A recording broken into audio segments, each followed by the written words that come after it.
Što se tiče vanjskog duga, HDZ je dodatno zadužio zemlju. Naime, na kraju Račanovog mandata vanjski dug je bio negdje oko 20 milijardi eura, ajmo govoriti o eurima.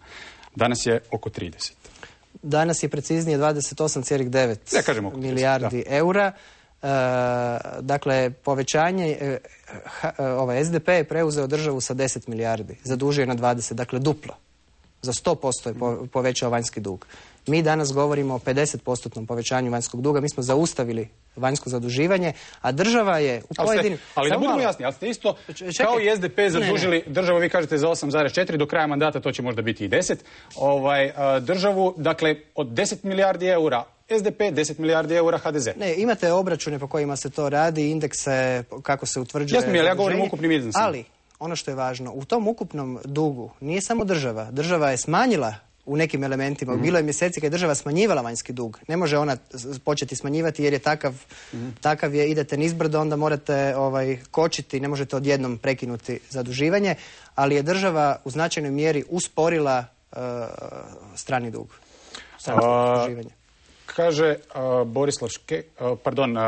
gospodin Šuker, kaže da treba praviti razliku između tog javnog duga s jedne strane i privatnog duga s druge strane, i da ste vi po pitanju javnog duga, to što se kaže, zabrenzali stvari. Dakle, radite i vi razliku između tog javnog i privatnog? Apsolutno, moramo raditi razliku. Jedno je upravljanje državnim sredstvima, državno zaduživanje, a drugo je ono što rade privatne osobe i poduzeća. Dakle, vi mislite da javni i privatni dug, da to nije isto? Što se tiče normalno da nije isto. Ja ću vam sad pustiti izjavu jednog uvaženog ekonomskog stručnjaka koji misli drukčije.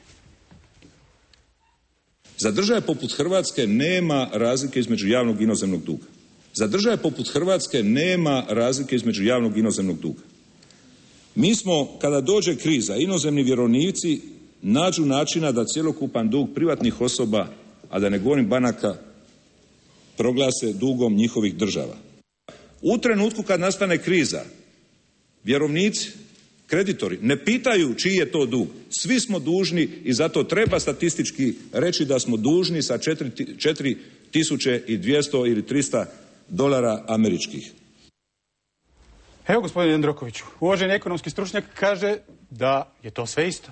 Ne, naravno da nije isto. Danas... Dakle, vi opovrgavate, tada nije bio premijer nego Ivo Sanader. Pa ja imam pravo na svoje mišljenje. I ja mislim da to jednostavno nije isto. I da dobro, se ne može bio zbunjen onda Ivo Sanader kad je ovo govorio? Pa treba vidjeti kontekst u kojem je govorio. Pa upravo je kontekst takav. Dakle, da on želi tada Račanovoj vladi, kada kaže, i oni su isto smanjili malo javni dug, onda im on kaže sasvim jasno i izravno, gospodo, sve vam je to isto. A vi sad kažete da nije. I ministar financija tvrdi da nije. Pa ja smatram da nije. U onome trenutku, očito u nekom kontekstu, je tadašnji predsjednik HDZ-a, ne premijer, rekao da je to isto, ali ja smatram da nije. Pa dobro, je li ta retorika onda drukčija kad si na vlasti potpuno, dakle kad si u opoziciji tvrdiš nešto sasvim drugo, a kad si na vlasti onda tvrdiš nešto sasvim drugo? Pa nije sasvim drugo. Treba biti u okvirima neke normalne komunikacije, ali činjenica je da je drugačija retorika kad si na vlasti, kad imaš odgovornost i kada si u oporbi. Dobro, vi kažete, lakše je biti u oporbi. Lakše je biti u oporbi, vidi se iz ovog primjera, međutim, znači li to, vi i sami kažete za sebe da imate iskustva u poduzetništvu, znači li to da baš ipak Ivo Sanader tada u tom trenutku nije bio baš najbolje potkovan što se tiče ekonomske problematike? Ne mogu govoriti jer ne znam kontekst u kojem je govorio. Ovo je sad izvađeno iz konteksta i zaista mi je teško sad dati tu konačni odgovor. Dobro, ajmo se podsjetiti na još jednu izjavu tada predsjednika HDZ-a, samo ne i premijera. Danas svako dijete koje se rodi dužno je 4.200 dolara, prema tome obitelj od 4 člana 17.200 dolara ili jedan otprilike dobar automobil srednje kategorije. Danas svako dijete kad se rodi dužno je 7.600 dolara. Je, pa ja ne osporavam da je vanjski dakle, dug... ako upotrijebimo ovu argumentaciju, ako uzmemo da je točna, ja ne znam, vi kažete da nije ovo što iznosi Ivo Sanader, odnosno način na koji to izračunava. Ako uzmemo da je točno, danas je 7.600, na kraju Račanovog mandata je bilo 4.200. Razlika 3.400 dolara. Ste dodatno zadužili svako dijete u Hrvatskoj. Ja sam rekao da smo zaustavili strano zaduživanje i to je fakat i to se može provjeriti i to je egzaktno. Ali nije do vanjski dug je jedan od problema koje ova zemlja ima. Je. Samo šta kažete na činjenicu da ste skoro duplo svako dijete zadužili u Hrvatskoj? Nismo skoro duplo. Ja vam kažem, oni su s 10 milijardi došli na 20, dakle 100% su povećali vanjski dug.